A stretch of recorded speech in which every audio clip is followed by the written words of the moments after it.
लेकिन खैर Pinto circle वाले जो भी मिलते हैं मुझे बहुत अच्छा लगता है, बहुत खुशी होती है। और कहने के लिए तो मेरे पास बहुत कुछ है, लेकिन वक्त इतना ज़्यादा हो चुका है और आप लोग तकरीर सुनते मेरे ख्याल से बहुत भी हो चुके होंगे और भूख भी लग रही होगी, इसलिए मैं बहुत मुख्तसर अंदाज में 2-4 बातें कहना चाहूँगा। एक तो ये सबसे बड़ी बात मैं कहूँगा पिंटो सर्किल के लिए, वो ये कि पिंटो सर्किल एक स्कूल नहीं है, पिंटो सर्किल एक तरबियतगाह है, एक तहजीब का मरकज़ है। वो कम से कम हमारे ज़माने में तो था। और मेरी खुशकिस्मती है कि मैंने जिस ज़माने में, वैसे तो हर तालिब इल्म को, हर स्टूडेंट को अपना ज़माना सुनहरी लगता है, लेकिन मेरे ख्याल से वो 50 की दहाई या 60 की दहाई शुरू में वाकई सुनहरी दौर था। उस ज़माने में ऐसी ऐसी बातें स्कूल में होती थी जो मेरे साथ में नहीं होती है।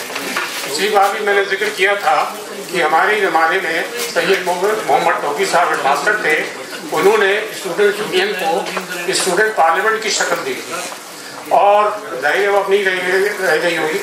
तो उसमें उसका मकसद ये था कि स्टूडेंट्स को एडमिनिस्ट्रेशन में इन्वॉल्व करना और उनके अंदर पब्लिक स्पीकिंग को डेवलप करना और एक अच्छे शहरी बनना शामिल था। और उसी का नतीजा था कि जो वहाँ से निकले लोग, उन्होंने ज़िंदगी के मुख्तलिफ शोबों में अपना मुकाम पैदा किया।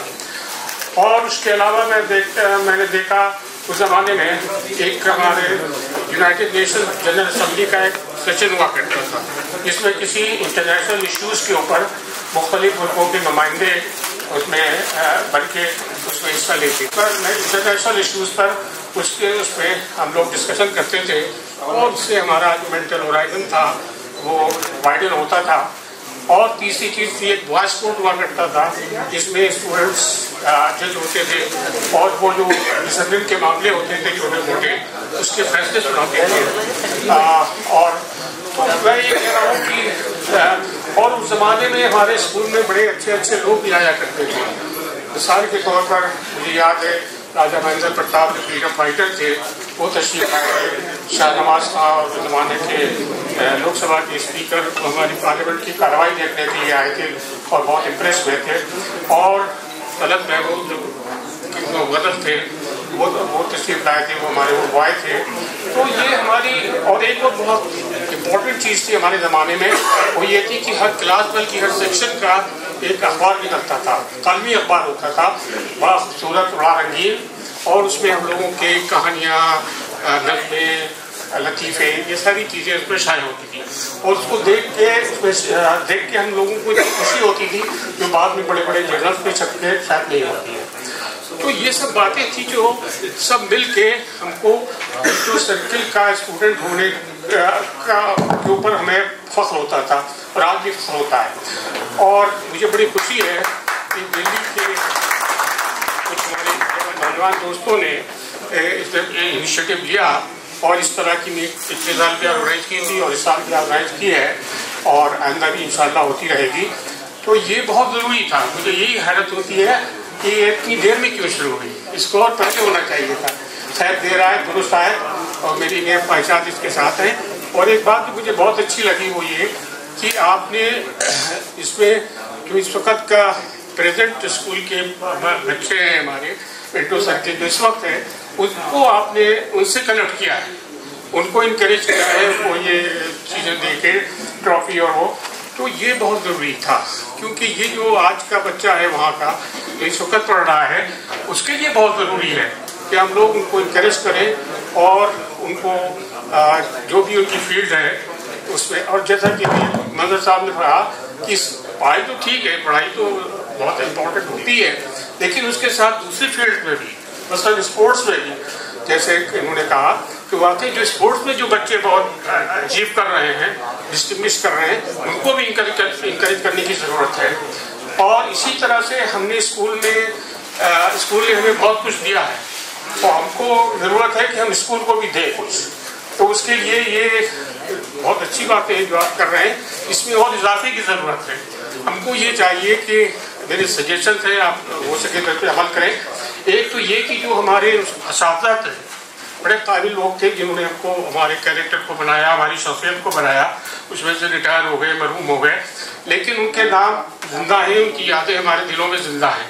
तो अगर हम उनकी याद में कुछ मेमोरियल करें, उनकी याद में कोई स्कूल में कुछ इंस्टीट्यूट करें, ट्रॉफी या इस तरह की चीज़ें, ताकि लोगों को याद है कि इन लोगों ने भी स्कूल की बिल्डिंग में बहुत कंट्रीब्यूट किया था। मिसाल के तौर पर टोंकी साहब का मिसाल मैं दे रहा हूँ, इस तरह के और भी बहुत से लोग हैं। तो उनमें से कुछ को रिकॉग्नाइज करना चाहिए, और वो हमारा एक्स स्टूडेंट, फॉर्मर स्टूडेंट हमारा फर्ज बन जाता है। तो कोई बहुत बड़ी बात नहीं होगी या उनके नाम पे कुछ डिबेट ऑर्गेनाइज करिए या कोई मेमोरियल बनाइए, तो ये इस तरह कुछ हो सकता है। और आखिरी बात जो मैं ये कहना चाहूँगा वो ये है कि मिंटू सर के लिए कॉन्फिडेंस की बात नहीं, कि बहुत कॉन्फिडेंस देता है, ये बिल्कुल सही है।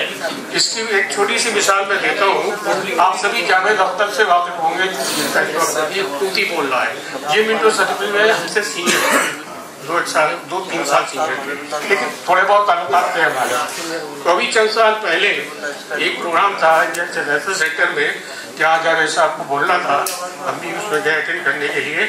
तो हमारी बेटी ने कहा कि बड़े बाबा आप कहते हैं कि आपके स्कूल के साथी है, मतलब वो हमें टेस्ट कर रही थी कि वाकई वो हमें पहचानेंगे या नहीं पहचानेंगे। जाहिर है भाई उरूज पर है इस वक्त, तो मैं मेरा कोई ताल्लुका नहीं है सिवाय इसके कि मिंटू सर्किल के पढ़े हुए, वो भी मेरे क्लास फेलो नहीं। खैर मैं गया वहाँ पर, और जैसे ही मैंने अपना इंट्रोडक्शन दिया, मिंटू सर्किल का नाम लिया, वैसे ही जावेद साहब ने जो उनके बराबर में बैठे हुए थे, घिरे हुए थे भाई, बच्चे बच्चियां उनको घिरे हुए थे, और एक बहुत टॉप के जर्नलिस्ट थे वो उनके पास बैठे हुए थे, उनसे इंटरैक्ट कर रहे थे। उन्होंने लिटरली इसको पुश किया और अरे भैया मेरे मिंटू सर्किल के साथी दोस्त हैं, इनके लिए जगह करिए। मुझे गले में हाथ बैठाया। ये है मिंटू सर्किल के स्क्रिप्ट, ये हमारा कॉन्फिडेंस। तो हमने जानते हुए कि भाई वो इतने घिरे हुए हैं और हमसे कोई ताल्लुक नहीं है, लेकिन एक मिंटू सर्किल के नाम पे वो हमें इतनी इम्पोर्टेंस देंगे, अब लोग हैरान हो गए वहाँ पे। तो ये मिंटू सर्किल की जो देन है वो हमारी ज़िंदगी में इस तरह से रची और बसी है कि हम उसको कभी भुला नहीं सकते। और जो 5 साल मैंने वहाँ गुजारे वो मेरी ज़िंदगी के नए साल थे, यादगार साल थे, और मैंने बहुत कुछ सीखा, और जो कुछ बना उसमें मिंटू सर्किल का बहुत बड़ा कंट्रीब्यूशन है। दिलचस्प बात यह है, उसके बाद मैंने अलीगढ़ में PhD तक पढ़ा, लेकिन मुझे यूनिवर्सिटी के टीचर्स 1-2 को छोड़ के वो नहीं याद आते हैं जितने स्कूल के टीचर्स याद आते हैं मुझे। हालांकि उनमें लोग मशहूर हो चुके हैं, लेकिन मुझे आज भी जब मैं अंग्रेजी में कुछ लिखता हूँ या मेरी कोई चीज़ छपती है तो मुझे अजीजुल हसन साहब याद आते हैं, जिन्होंने मेरी इंग्लिश को इतना इंकरेज किया, मेरी छोटी मोटी राइटिंग्स को उन्होंने तारीफ करके मेरी हौसला अफजाई की। हिस्ट्री में जब मैं कुछ लिखता हूँ या पढ़ता हूँ तो मुझे तौक़ीर पाशा साहब याद आते हैं, जिन्होंने हिस्ट्री पढ़ाई थी मुझे। और तो ये लोग और भी हैं, शरीफ खान सबसे ज़्यादा, मोहम्मद शरीफ खान थे जो बाद में एजुकेशन में हो गए थे, उन्होंने मुझे सिविक्स पढ़ाई। और आज मैं पॉलिटिकल साइंस में GNU जैसी जगह पर पढ़ाया मैंने, या फुलब्राइट स्कॉलरशिप मिला मुझे, तो उसमें शरीफ साहब का बहुत बड़ा रोल है।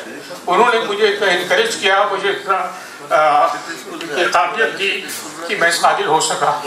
तो ये इतनी यादें हैं। और इस टीचरों के साथ साथ जैसा कि अभी कहा गया कि वो मिंटू सर्किल एक ऐसा अदारा है जहाँ बहुत सी चीज़ें और भी सिखाई जाती हैं।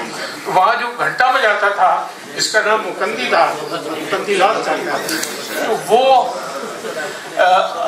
जब रिटायर हो गया था वो हमारे छोड़ने के बाद, तो वो मुझे जब यूनिवर्सिटी कैंपस में मिलता था तो आप यकीन करें मुझे उससे मिलके या उससे मिलके उतनी खुशी होती थी जितनी किसी अजीज से मिलकर होती है। और वो हमारे वहाँ घर में लॉन वो घास वास काटने आता था बेचारा, तो वो मेरी वालदा से जब मैं नहीं होता था, मैं तो चला गया था वहाँ से, तो वो मेरी खैरियत पूछता रहता था, और ये आखिर तक हमारा उसका ताल्लुक रहा। तो मेरे कहने का मतलब ये है कि मिंटू सर्किल में जिसने पढ़ा है वो बहुत खुशकिस्मत है, और वो आज कभी प्रमोट नहीं कर सकता। और मैं बहुत खुश हूँ इस मौके पर यहाँ पर अपनी मौजूदगी से, और मैं ऑर्गेनाइजर्स को मुबारकबाद देता हूँ और उम्मीद करता हूँ कि ये सिलसिला जारी रहेगा और इसमें और इम्प्रूवमेंट होगा और अच्छा प्रोग्राम रहेंगे। शुक्रिया।